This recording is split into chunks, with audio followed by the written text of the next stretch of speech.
SAIR এর নাম অনেকেই শুনেছেন, আবার অনেকেই শোনেননি।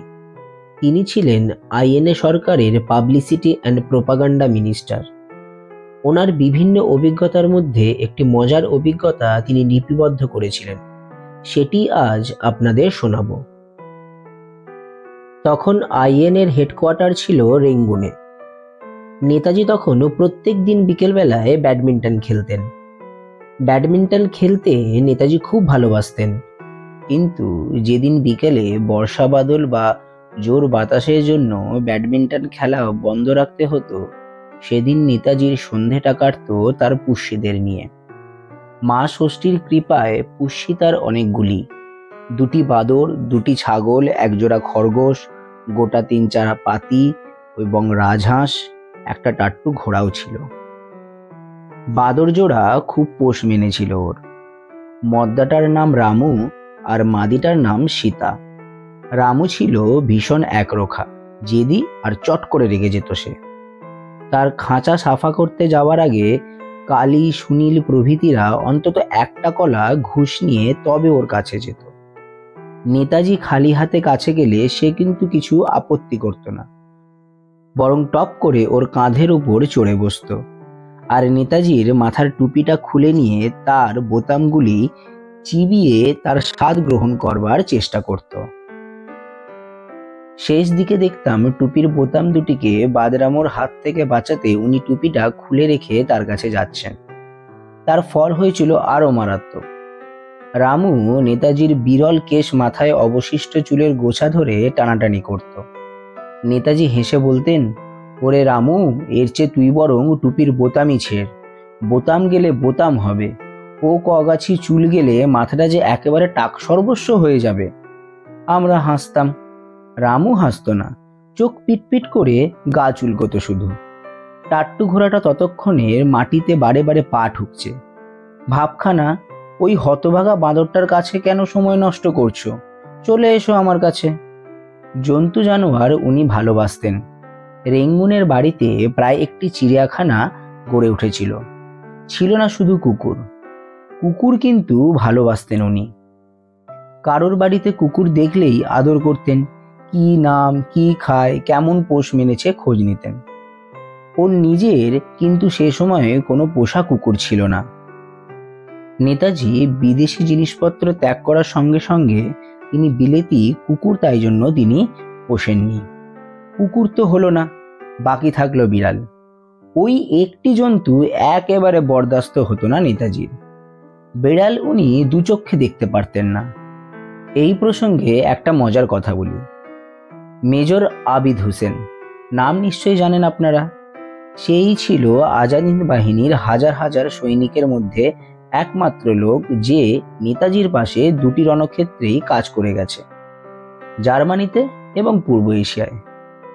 আবিদি হচ্ছে সেই মানুষ যে নেতাজির সঙ্গে জার্মানি থেকে ডুবোজাহাজে চড়ে পূর্ব এশিয়ায় এসেছিল।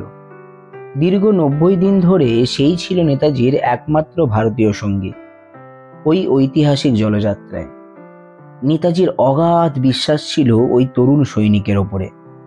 জার্মানিতে সে ছিল নেতাজির সেক্রেটারি। এহেন আবিদ নেতাজির প্রতি কেমন করে একদিন বিশ্বাসঘাতকতা করেছিল সেই কাহিনী শোনাবো আপনাদের। আবিদের সঙ্গে নেতাজির চরিত্রের অনেক মিল ছিল।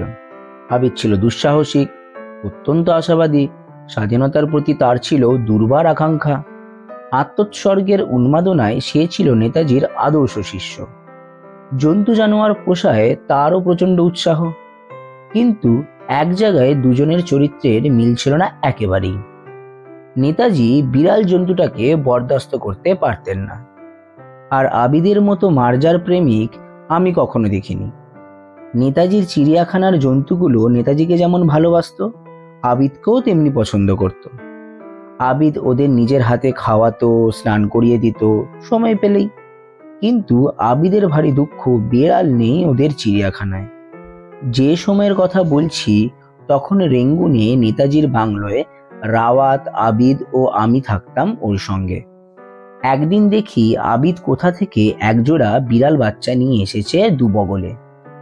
আমি মোটেই মার্জার প্রেমিক নই, তবু আমিও স্বীকার করতে বাধ্য বেড়াল ছানা দুটি অপূর্ব সুন্দর দেখতে, দুধের মতো ধপধপে সাদা, মাঝে মাঝে বাদামি রঙের ফুটকি, সারা দেহ লোমে ঢাকা।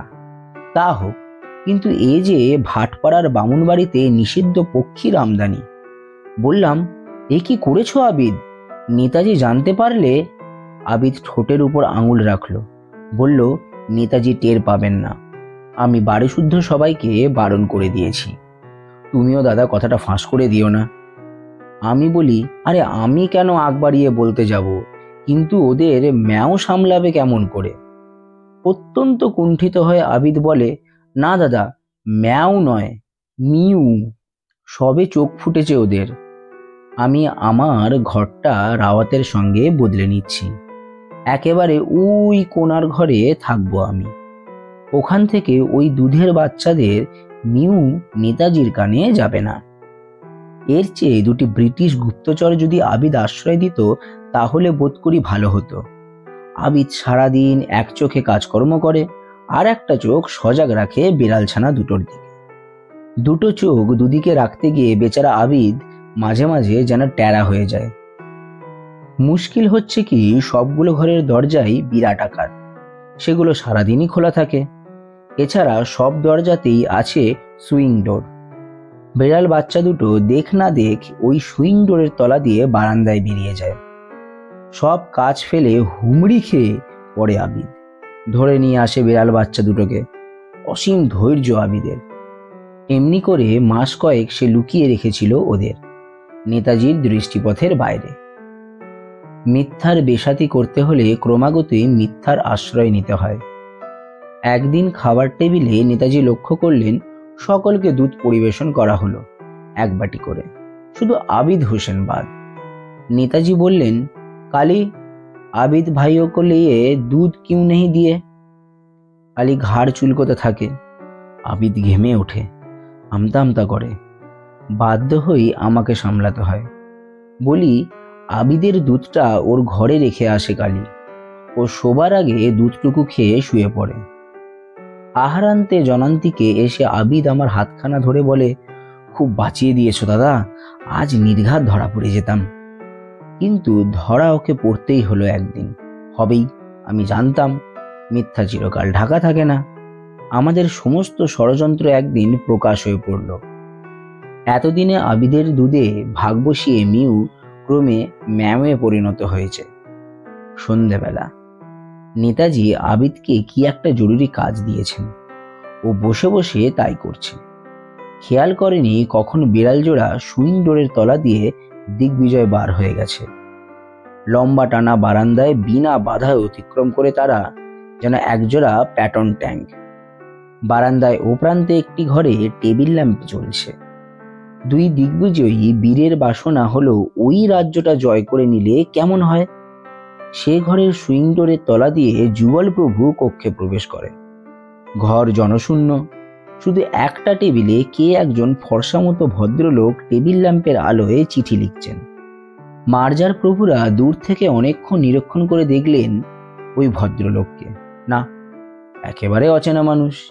এ বাড়িতে ওরা তো এই লোকটিকে কখনো দেখেননি। কৌতূহলী হয়ে যুগল দিগ্বিজয়ে এগিয়ে আসেন টেবিলের কাছে, ওকে ভালো করে দেখতে। কাছে এসেও ওদের মনে হলো না, এ লোকটি সম্পূর্ণ অচেনা। দুজনেই লাফ দিয়ে টেবিলে উঠলেন। বিড়াল নিঃশব্দে গতি, কোনো শব্দ হয়নি। নেতাজিও নিজ চিন্তায় বিভোর ছিলেন। ঈশ্বর জানেন তিনি কোন আধ্যাত্মিক তত্ত্বের গ্রন্থে নিমগ্ন ছিলেন, না যুদ্ধের কোনো পরিকল্পনায়।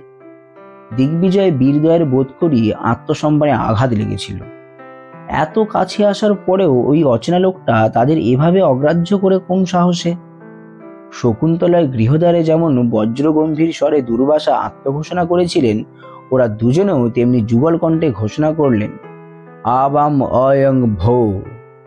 ওরা অবশ্য এই সংস্কৃত বাক্যটিকে মার্জার ভাষায় অনুবাদ করে শুধু বলেছিল ম্যাও। শটান দাঁড়িয়ে ওঠেন নেতাজি, স্তম্ভিত হয়ে যান একেবারে।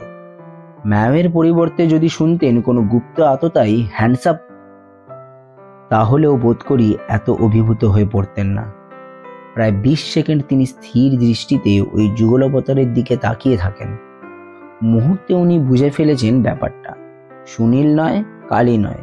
উনি হাঁক পাড়েন, আবিদ! বারান্দার ও প্রান্তে আবিদের কানে যে ডাক পৌঁছায়নি, সে বেচারা তখন অন্য কাজে অত্যন্ত ব্যস্ত। সে তখন খাটের নিচে, টেবিলের নিচে হারানো রতন খুঁজেছে পড়িতমুড়ি করে। নেতাজি বৈদ্যুতিক বেল বাজালেন। এলো একজন খিদমতগার। আবিদ কবুলাও! বলতে হলো না, ইতিমধ্যে আবিদ নিজেই ছুটে এসেছে এদিকে। সুইং ডোর ঠেলে ঘরে ঢুকেই তার চক্ষু স্থির। টেবিল ল্যাম্পের এদিকে নেতাজি, অপরদিকে দুই বেড়াল ছানা।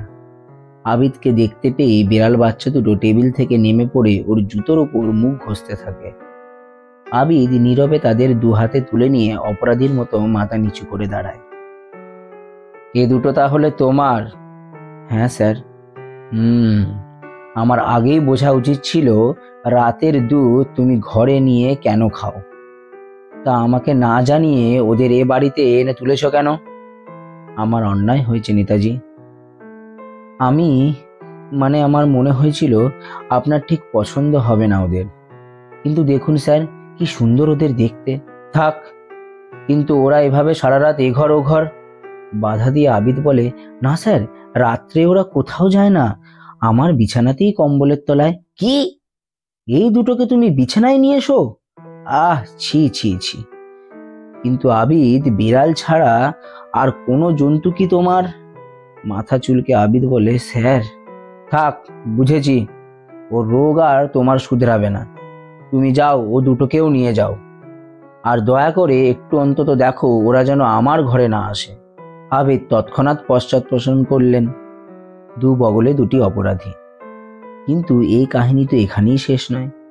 নেতাজি ওই বিড়াল জোড়াকে সহ্য করবেন বলে মনস্থির করলেন। কিন্তু দেখা গেল বিড়াল দুটির সংসার বৃদ্ধি পেল। ছোট ছোট 3-4টি বাচ্চাকে আবার দূর থেকে দেখতে পেলেন একদিন। নেতাজি কিন্তু রাগ করেননি, হেসেছিলেন। মার্জার বংশবৃদ্ধি দেখে আবিদ অত্যন্ত লজ্জিত। খাবার টেবিলে নেতাজি সেদিন বললেন, আয়া সাহেব, একটা ডবল বেড খাট কিনতে হবে, দেখবেন তো বাজারে খুঁজে। আমি বললাম, কেন স্যার, ডবল বেড খাট কি হবে? না, আমার দরকার নেই, আবিদ ভাইকে উপহার দেব, প্রয়োজনটা ওর। আবিদ লজ্জায় মাথাটা আর তুলতে পারে না, যেন তারই পরিবার পরিকল্পনা ব্যর্থ হয়ে গেছে।